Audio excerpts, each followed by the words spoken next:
I know I'm mold addicted. I know I'm mold addicted, chat, and I can't help. I can't help it. But what do you want from me? What do you want from me? I gotta do it. I gotta talk about this. This is absurd. Justice Department won't pursue charges against officers in Tamir Rice shooting.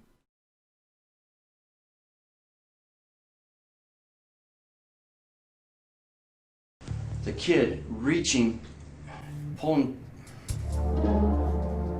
Take your time.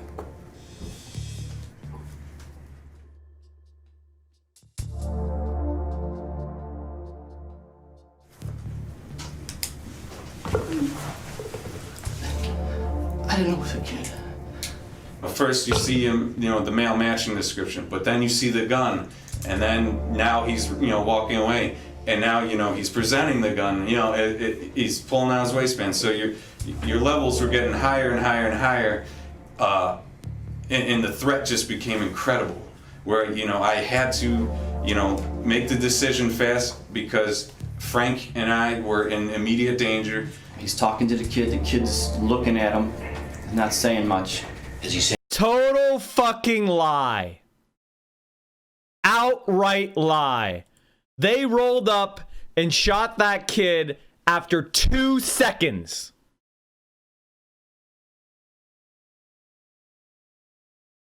Saying anything? No, nothing at all. That you recall? Okay. No, he's maybe moans. I get on radio, I'm telling him, speed it up, speed it up.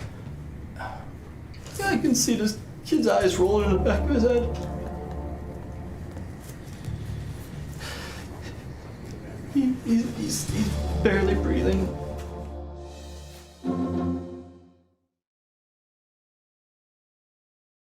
U.S. Justice Department announced Tuesday it found insufficient evidence to support federal criminal charges against 2 officers in relation to the fatal 2014 shooting of Tamir Rice in an Ohio park. Rice, 12, was shot and killed outside of a recreation center by then Cleveland police officer Timothy Lohman, who authorities said mistook a black toy airsoft pistol for a real firearm. The death of Rice, who is black, on November 2014 grew to exemplify the allegations of excessive use of force by police that had defined the Black Lives Matter movement. Lohman, who is in field training, arrived at the scene in a patrol car driven by Officer Frank Garmbach. According to the release, federal prosecutors with both the Civil Rights Division and the U.S. Attorney's Office for the Northern District of Ohio concluded that they could not prove that Rice's constitutional rights were violated or the officers obstructed justice. This is Trump's Justice Department. This is Trump's U.S. attorneys. They murder a literal child. They murdered a literal child. Can you believe this fucking garbage? Can you believe this?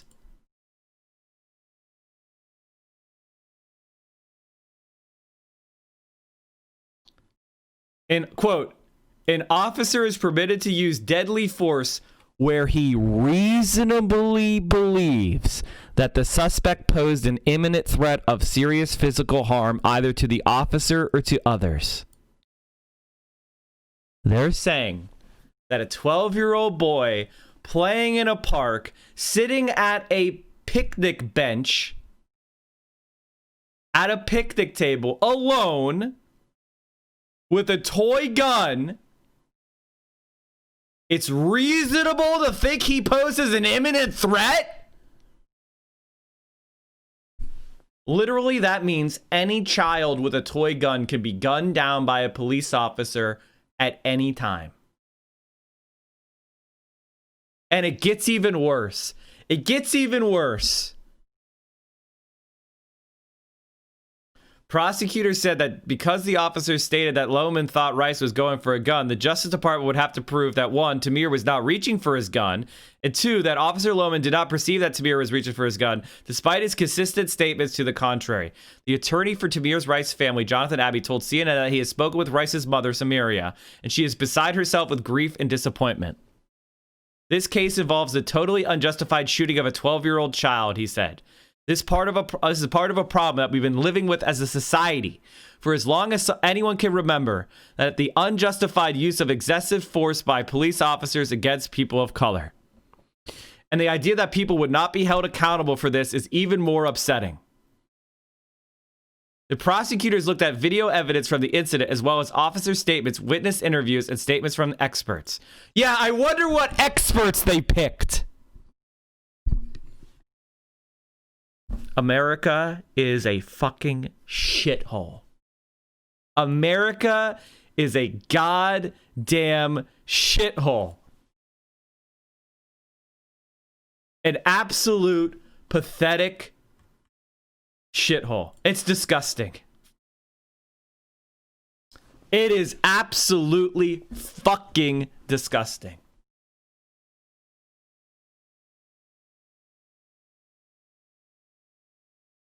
Lohman was fired in May 2017, not for the shooting, but because investigators found he wasn't truthful about his employment history when he applied for the job. Garnback was suspended for 10 days because he violated tactical rules relating to how he drove up to the site where Rice was shot that day. Lohman shot Rice after a witness called 911 to report that someone was brandishing a gun in a park. The caller noted that the person was probably a juvenile and that the gun was probably fake, records show. But a dispatcher did not share the qualifiers with the responding officers, Lohman and Garnback. Video of the incident shows Lohman arriving in a squad car driven by Garnback. The car moves close to Rice, and less than 2 seconds after the vehicle arrives, Lohman shoots the boy.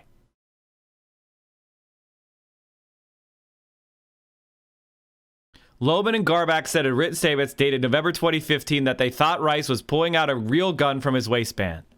The officer shot this 12-year-old boy within less than 2 seconds. Within 1 second of arriving on scene, Abbathy said. There's no justification for it whatsoever. This was a child playing in a park. A grand jury in 2015 decided not to indict Lohman and Garnback on criminal charges. The city of Cleveland settled a federal wrongful death lawsuit in April 2016 with the Rice family for $6 million. So here's the story. 12-year-old boy, alone, not yelling at anybody, not pretending the gun was real, sitting there playing with a toy gun at a picnic bench. A racist white lady calls the cops, sees a black boy existing with a toy, and says, hey, there's a black boy. He's by himself, but he might have he has a gun, but it's probably a toy. Just thought the police should know. The police roll up, violating all their own procedures, and murder the child within a second. And then no one is charged. A guy gets a 10-day paid vacation. No one is fired. No one is disciplined. No one is criminally charged. And then the taxpayers of Cleveland have to pay $6 million to a family with a deceased child. So you and I, the city loses. That $6 million could have been spent on anything else. Education, building infrastructure, caring for those parks, expanding them, after school programs for youth. A million other things could have been spent this money on. These officers don't get fired. One gets fired because he gets caught on his fake resume. The other one doesn't get fired at all. And he's out there patrolling the streets, gonna do it again. And people have the audacity to tell us, when people say Black Lives Matter, people have the audacity to push back on that.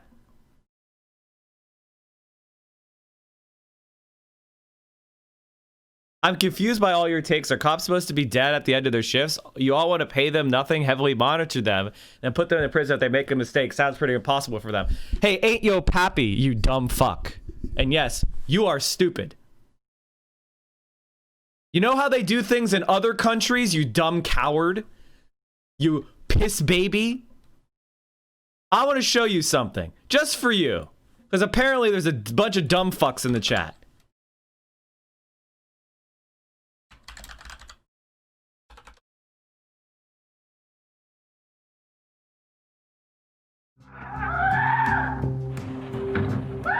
From the UK, an amazing video for edged weapon training.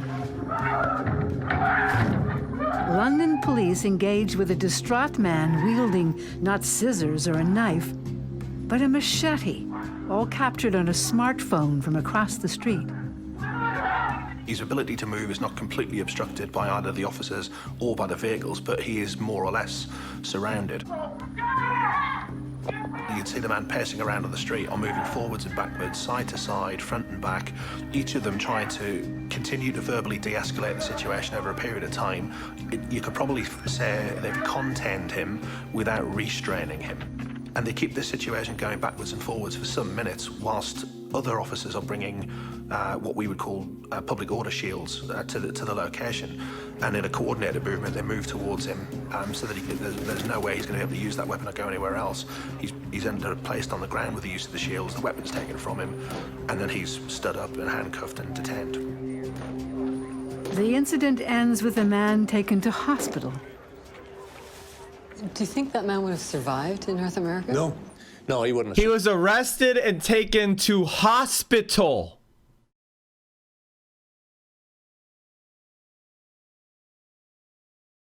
If you look at that and think anything other than, oh, that's how it's supposed to work, you are fucking brain dead.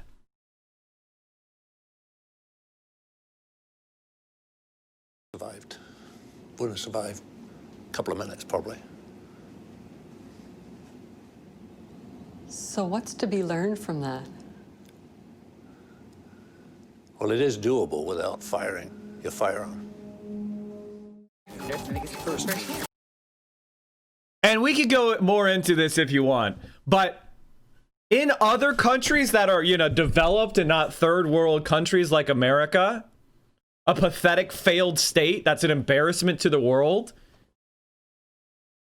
people are not murdered by law enforcement. If they're psychologically disturbed, they're taken to psychiatric treatment. If they're criminals, they're taken to rehabilitative prisons.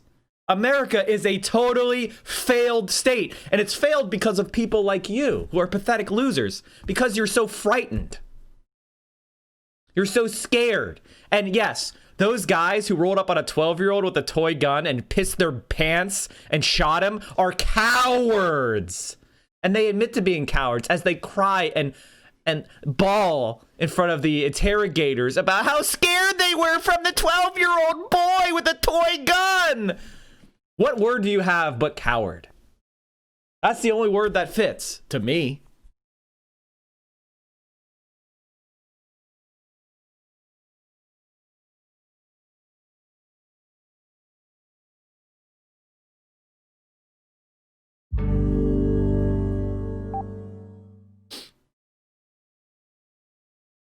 So, first things, this is from the New York Times. Here's Tamir Rice.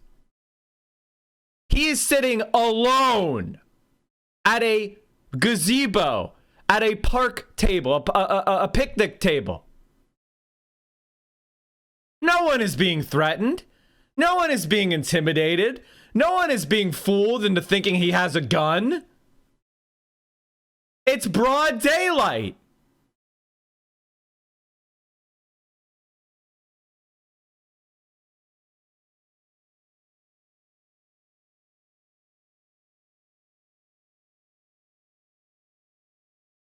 He's walking along, cop pulls up, executed.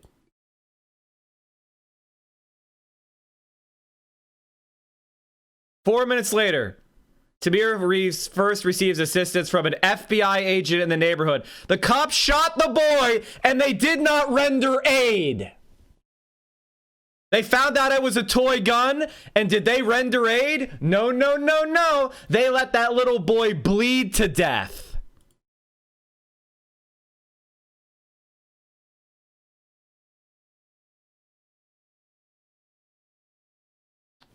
Minutes later, paramedics arrive. 8 minutes later, for a 12-year-old boy with a toy gun being wrongfully shot, they made sure he died. They wanted him to die. And you know what? It worked. They didn't want a crying 12-year-old boy explaining how he was shot by cops for no reason. They wanted a dead corpse so they could cover it up. They didn't know about this surveillance camera.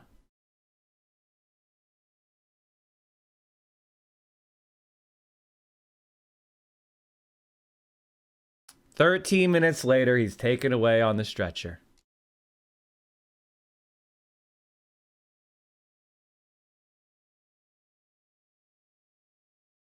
And people want to talk about, oh my God, a Wendy's building got a window smashed. Now, let me always say this. I don't believe in breaking the law. I don't believe that you should do riotous activity. Why? Because first of all, it's illegal for me to say that that riots are justified. Also, it's against the terms of service on Twitch. I'm not allowed to say riots are justified. So I say they're not justified. We do not do riots. Violence is wrong. Why? Because I'm obligated to say that. However, people protesting these murders and people that have the gall to go out there and question the nature in which people protest, that's disgusting. Can you imagine saying that people protesting the murder of a child are the ones that need to watch themselves while the cops use wanton violence on the protests?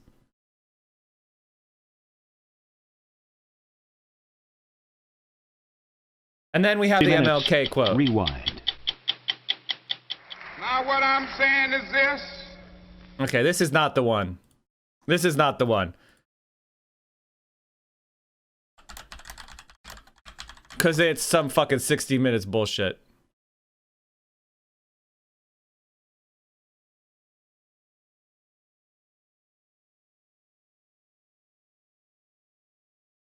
Here it is. America must see that riots do not develop out of thin air. Certain conditions continue to exist in our society, which must be condemned as vigorously as we condemn riots. But in the final analysis, a riot is the language of the unheard. And what is it that America has failed to hear? It has failed to hear that the plight of the Negro poor has worsened over the last few years. It has failed to hear that the promises of freedom and justice have not been met. And it has failed to hear that large segments of white society are more concerned about tranquility and the status quo than about justice, equality, and humanity. And so in a real sense, our nation's summers of riots are caused by our nation's winters of delay. And as long as America postpones justice, we stand in the position of having these recurrences of violence and riots over and over again. Social justice and progress are the absolute guarantors of riot prevention.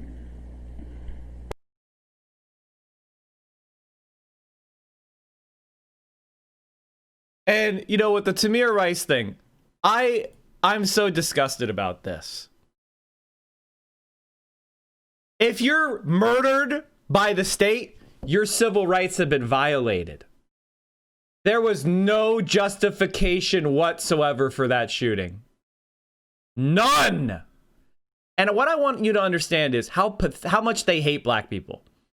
Because you can maintain this racist system by throwing a few bones, by prosecuting these really egregious cases. That would undermine systemic racism. That would make us a more equal society. But if you occasionally prosecuted the most absurd excesses, maybe that would be a thing. But Jesus Christ, they won't even prosecute someone who murdered a 12-year-old and who sat there as he bled to death for 15 minutes. They won't even prosecute that. That's how little they care about justice. Even for appearances, they want it to be crystal clear to black and brown people in this country. Cops have a license to kill you, and it doesn't matter what happens, we're gonna take their side. There is no circumstance where a cop can kill a black person and be charged in America. I've never seen it. I've literally never seen it. The only cops I've seen actually be prosecuted was a black cop killed a white woman. He was prosecuted. A white Australian woman was killed by a black cop. He was prosecuted. That's the only one I can think of. That's the only one I can think of.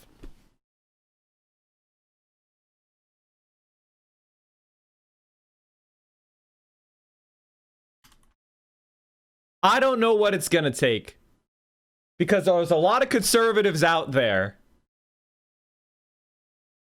He was also an immigrant. Oh, yeah, good point.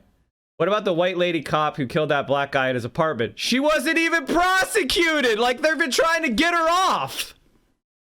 They're trying to get her off and come up with a million excuses.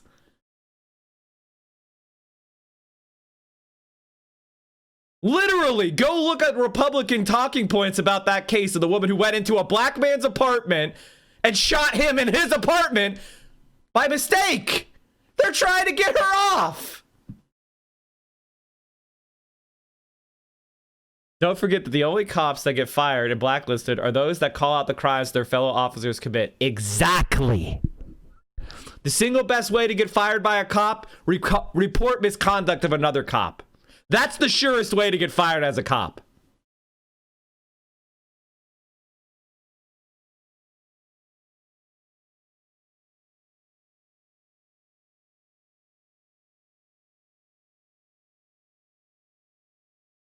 East Pittsburgh just decided to dissolve itself instead of prosecuting the cop that killed Antoine Rose. Yeah. The cop involved in the Laquan McDonald shooting was charged and convicted. I think that's the one case. There's been a few cops that have been prosecuted. Most of them get off. Most of them get found not guilty.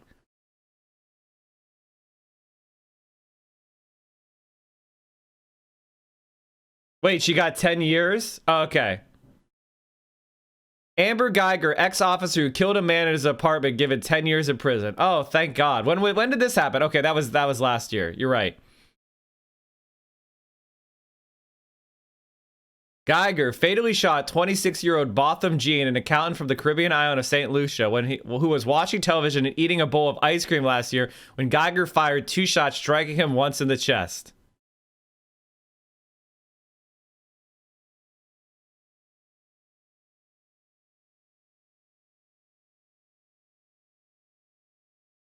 Oh my God, the Christian faith shit. I can't stand it. Don't ask me to look at that crap. He'll be eligible for parole after only 2 years, though.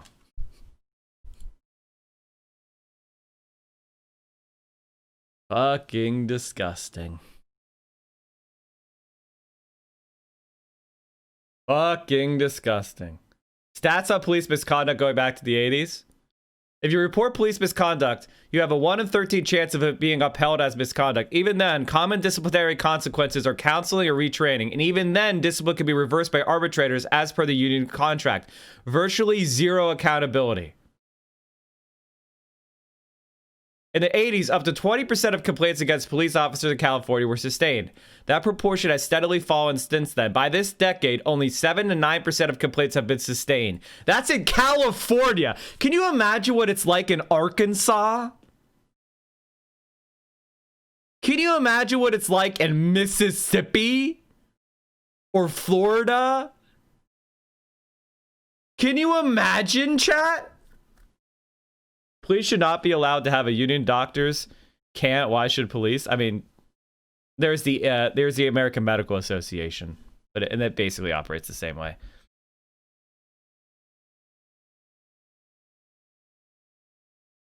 All right, did we cover Hallie yet? No, we didn't cover Hallie yet. Okay, I'm done. So next story is we got the Nashville bomber.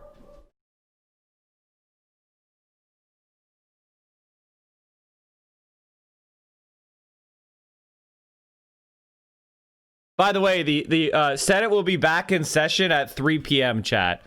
3 p.m. So at 3 p.m. we will be covering the Senate on the $2,000 checks and the defense budget. Look what happened to the witness. Very suspicious.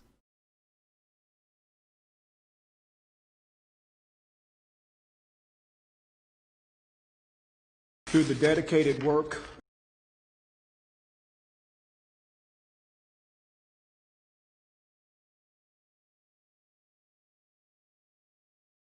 Oh, they knew what do you know? The AMA and other medical organizations have surrogate roles as lobby groups and unions for physicians and PAs. Yeah. I guarantee you the bomber wasn't important. All right, an informant. Let's go. Nashville police were warned a year ago that the suspect was building a bomb. This morning, stunning new details about the man police say planned and executed the Nashville bombing. In a police report obtained by NBC News, a woman described as Anthony Quinn Warner's girlfriend told authorities in August 2019 that he was building bombs in his now infamous RV. At the time, the girlfriend's attorney telling police even more, saying Warner frequently talks about the military and bomb making, adding he knows what he is doing and is capable of making a bomb. Police then went to Warner's home where they spotted his RV. The report says officers made several unsuccessful attempts to speak with him, but witnessed no evidence of a crime. The FBI also looked into Warner and came up empty. No additional information on Warner came in until his bomb went off. Survivors returned home for the first time after the blast Christmas morning. I didn't realize how close that RV was parked to our front door. I leave that front door with my kids in our stroller every day. Noelle Rasmussen, who shot this video after the blast, still can't believe how close it was to her home. She and her husband Jeffrey, some of the first escorted by FBI back to the blast zone. The two only able to look at their home from a safe distance due to fears of a collapse. Their Christmas stockings still hanging inside. Yeah, that broke my heart. It was a hard moment. Also returning, business owners who have struggled to survive the pandemic but couldn't escape an explosion. The blast caught on surveillance camera, completely shattering Lior Rose's tattoo shop. I'm just trying to survive, you know, it's one hit after another. Now, as investigators scour the blast site to figure out what Warner's bomb was made of, those who call these shattered blocks home, trying to stay positive. We're out and we're alive, and every morning I'm just kissing my kids, and that is all I care about. Morgan, such disturbing developments. And you mentioned that police actually went to Warner's home at one point. What more do we know about that visit? Yeah, Kristen, officers made that visit to Warner's home. And then around that same time, we know that officers with the Hazardous Devices Unit, which looks into bombs, made a phone call to Warner's attorney and came away with two takeaways. Number one, Warner not a fan of police. And number two, his attorney advised his client not to give police access to that now infamous RV. So in other words, this guy knew not, and because he was white, they respected him. They respected his rights. Oh, well, we are hearing, we have credible firsthand accusations that you are building a bomb in your house.